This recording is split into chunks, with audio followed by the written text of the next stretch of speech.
Donc, Madame Juliette Jarry, vice-présidente de la région Auvergne-Rhône-Alpes, vous êtes déléguée aux infrastructures, à l'économie et aux usages numériques. On va voir avec vous, après l'intervention du professeur, comment, sur le terrain aujourd'hui, les élus se préoccupent et prennent en charge ces questions, puisqu'on est évidemment confronté à des problèmes mondiaux, mais aussi locaux et territoriaux. Madame Jarry. Merci beaucoup. Monsieur le maire de Divonne-les-Bains, monsieur le premier vice-président de la région Auvergne-Rhône-Alpes, cher Étienne, monsieur le conseiller d'État, Pascal Broulis, monsieur le président du Forum économique rhodanien, monsieur le député de l'Ain, madame la vice-présidente en charge de la formation et de l'apprentissage, chère Stéphanie, monsieur le consul général de Suisse, monsieur l'ambassadeur Jean-Paul Monchot, président du comité d'organisation de ce Forum rhodanien, mesdames et messieurs les élus de France et de Suisse, mesdames et messieurs.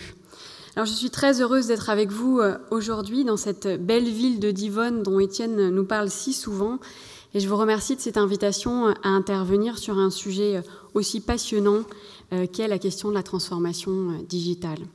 Placer ce forum économique rhodanien dans un cadre international avec nos amis suisses fait évidemment sens pour rappeler que la situation transfrontalière de notre région et les relations privilégiées que nous avons sont une chance. Les liens entre la région Auvergne-Rhône-Alpes et la Suisse sont historiques et ils sont à consolider dans un contexte de mutation permanente. Parce que les coopérations ne se décrètent pas, elles se construisent.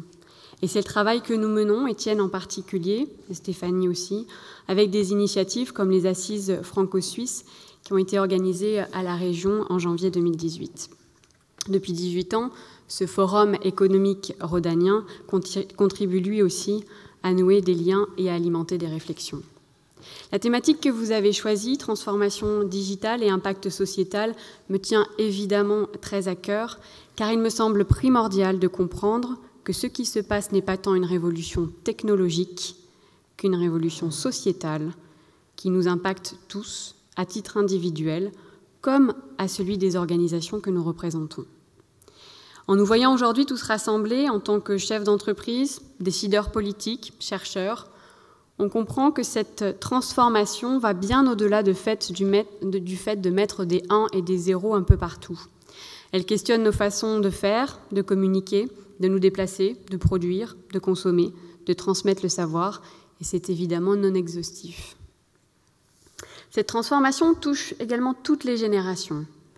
Elle n'est plus l'approche de quelques irréductibles informaticiens incompris de la plupart. Elle est au cœur de nos réflexions sur le monde dans lequel nous souhaitons vivre. Et elle impose de fait de nouveaux défis au pouvoir public. D'une part, des enjeux de protection des citoyens, de souveraineté nationale autour des questions de données. D'autre part, des enjeux d'équité territoriale, d'accompagnement des acteurs économiques dans leur modernisation. Notre responsabilité est de nous assurer que cette révolution bénéficie à tous et qu'elle n'est pas un facteur de fracture territoriale.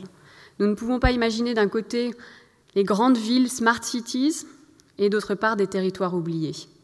Nous avons un devoir de cohésion et d'accessibilité à la technologie. Les pouvoirs publics ont une deuxième responsabilité, et j'en parlais, c'est le fait de prendre conscience de la valeur des données et d'être garant d'une utilisation éthique, respectueuse de la liberté et de la vie privée. Apple, par exemple, annonçait il y a peu de temps qu'ils allaient lancer une nouvelle application qui permettrait de scanner l'ensemble des documents d'identité, passeport, carte d'identité, etc. Et la question se pose évidemment derrière de savoir ce qui est fait de ces données qui constituent non seulement l'identité d'une personne, mais aussi des données évidemment éminemment stratégiques pour une nation. Alors, la question de la transformation numérique, c'est une question qui est, à mon sens, éminemment politique, et politique avec un grand P. Autrement dit, elle touche au fonctionnement et à l'organisation de la société en matière économique, sociale, éducative. Et la question qui se pose aujourd'hui, et particulièrement, quel rôle peuvent jouer les régions dans tout ça? Au-delà d'un certain nombre de constats que nous partageons tous, comment devenir acteurs de cette transformation numérique? En Auvergne-Rhône-Alpes, nous avons décidé de considérer le numérique comme une opportunité. Pas de manière béate, mais en construisant une stratégie pour notre territoire, une stratégie globale et systémique sur cette question-là, Alors nous avions déjà de sérieux atouts. Deuxième région numérique de France en termes d'entreprises et d'emplois, première région industrielle de France, 8e région européenne en termes de PIB, 4 territoires labellisés French Tech. Et tout cela, nous l'avons mis en cohérence avec des objectifs que nous avons fixés dans une feuille de route pour le mandat qui représente 650 millions d'euros sur la période 2017-2021. Alors ces 650 millions d'euros, comment est-ce qu'on arrive à ce chiffre-là ? Quand la feuille de route de la région a été rédigée, un gros travail a été fait avec l'ensemble des directions de la région pour que chacun puisse identifier les projets numériques ou à forte composante numérique qu'il portait. Donc 650 millions d'euros, c'est évidemment une somme qui inclut la formation, l'accompagnement des entreprises, la question des infrastructures numériques, de manière extrêmement globale. Donc cette feuille de route, elle a 3 piliers. Premier pilier, je viens de le dire, la question des infrastructures. Aujourd'hui, en Auvergne-Rhône-Alpes, notre objectif, c'est d'avoir une couverture de 100% de notre territoire avec du très haut débit et de la téléphonie mobile. Alors les opérateurs, longtemps, se sont auto-congratulés d'avoir des très bons taux de couverture de la population, notamment en téléphonie mobile. Mais l'enjeu, il n'est pas de couvrir Lyon ou de couvrir Clermont-Ferrand. L'enjeu, il est de couvrir aussi le territoire entre Lyon et Clermont-Ferrand. Et donc d'être dans une logique de couverture du territoire plus que de couverture de la population, puisque nous savons très bien que les enjeux de mobilité sont extrêmement importants. Donc comment est-ce qu'on fait en sorte que l'ensemble du territoire soit couvert le plus rapidement possible ? Et là, sur les 10 ans qui viennent, c'est 450 millions d'euros que la région investit, avec des propositions plutôt proactives vis-à-vis du gouvernement pour pouvoir accélérer les déploiements, et notamment sur le New Deal dont vous avez peut-être entendu parler en termes de téléphonie mobile. Nous avons été force de proposition vis-à-vis du gouvernement pour pouvoir proposer une approche pluridépartementale qui nous permette de bénéficier d'un certain nombre de bonus, notamment pour notre région, en disant que si on y allait tous ensemble, de manière coordonnée, l'État pouvait, d'une certaine manière, mettre en valeur cette logique coordonnée. Deuxième pilier de notre feuille de route, c'est la question de la formation et de l'emploi. Et j'y reviendrai un peu plus longuement si vous me le permettez. Troisième pilier de notre feuille de route, c'est comment est-ce que nous créons sur notre territoire les conditions de la confiance et de la citoyenneté numérique. Ça en revient à cette question notamment de données, d'e-administration, de dématérialisation. Une demande de plus en plus forte de nos concitoyens d'avoir une administration qui est plus agile, qui est plus à l'écoute, qui est plus transparente et qui peut jouer un rôle de tiers de confiance. Donc les 3 piliers, les infrastructures, l'impact du numérique sur l'emploi et sur la formation et la question de la confiance et de la citoyenneté numérique. Petit focus sur ce deuxième pilier, autrement dit cet impact sur l'emploi et la formation. Ce qui nous a beaucoup marqué avec le président Wauquiez lorsque nous avons été élus, c'est ces chiffres qui nous remontaient de la part des branches ou des acteurs économiques qui nous disaient qu'en Auvergne-Rhône-Alpes, on avait dans le secteur numérique 6 à 7 000 postes qui étaient non pourvus faute de salariés formés. Alors quand vous mettez ce chiffre, on regarde la situation de l'emploi et notamment de la situation de l'emploi chez les jeunes, on s'est dit qu'il y avait vraiment quelque chose à faire parce que ces 6 à 7 000 postes aujourd'hui, c'était une tendance lourde aussi pour les années à venir et que si nous ne pouvions pas prévoir de manière précise la façon dont les nouvelles technologies allaient évoluer, nous devions être en capacité d'anticiper que nous allions avoir besoin de personnes pour comprendre ces technologies, pour les créer, pour les accompagner. Et c'est un des rôles de l'État et des collectivités territoriales en matière d'éducation, d'orientation ou de formation. Et là, je parle vraiment de formation au sens large, c'est-à-dire aussi bien de compétences techniques que de culture numérique. Et j'aime beaucoup cette idée d'usage éclairé. Et à ce sujet, donc, je voudrais vous parler de 2 projets plus particulièrement sur notre pilier emploi-formation. Le premier projet, c'est le campus numérique, qui a été créé par la région l'année dernière. Un travail important a été fait par Stéphanie Pernot-Baudon, qui est vice-présidente de la région en charge de la formation et de l'apprentissage, pour reconnecter les formations aux besoins des entreprises. Et le campus numérique s'inscrit complètement dans cette logique-là. C'est-à-dire que face à ces 6 ou 7 000 postes non pourvus, notre logique était de créer véritablement, d'impulser une logique autour de ce campus pour pouvoir justement non seulement démultiplier le nombre de personnes formées, mais pouvoir anticiper aussi sur les thématiques particulièrement à développer. Cette année, donc, le campus, qui a été ouvert l'année dernière, aura formé presque 800 personnes sur tous les métiers du numérique, tout le spectre des métiers du numérique, que ce soit du web design, et nous sommes assez fiers que sur le campus, cette formation soit à destination de personnes sourdes et malentendantes, parce que nous souhaitions aussi faire du numérique un facteur d'inclusion, donc du web design, de la cybersécurité, de l'architecture réseau, du code, et je crois notamment que Cyril Lisson, le directeur de l'école 101, sera là pour témoigner tout à l'heure. Le 101, c'est la petite sœur de 42. Et c'est l'idée de dire que, et Cyril en parlera tout à l'heure, il faut peut-être appréhender l'éducation et la formation de manière différente et de pouvoir justement mettre au centre de la réflexion la capacité à apprendre toute la vie. Donc je vous le disais, 800 étudiants sur tous les métiers du spectre du numérique, mais au-delà de la formation, le campus est aussi un hub. C'est-à-dire qu'il regroupe des clusters, des pôles de compétitivité, l'ENE, qui est la structure qui accompagne nos entreprises à la transformation numérique, parce que la logique était de dire que c'est dans le croisement des différents publics qu'il se trouvait la possibilité des plus belles innovations et des plus belles rencontres. Et donc ce campus n'est pas uniquement un lieu de formation initiale et continue, mais il est aussi ce lieu de rencontre entre des étudiants, des chercheurs, des créateurs d'entreprises, des chefs d'entreprise, des salariés qui sont en formation continue.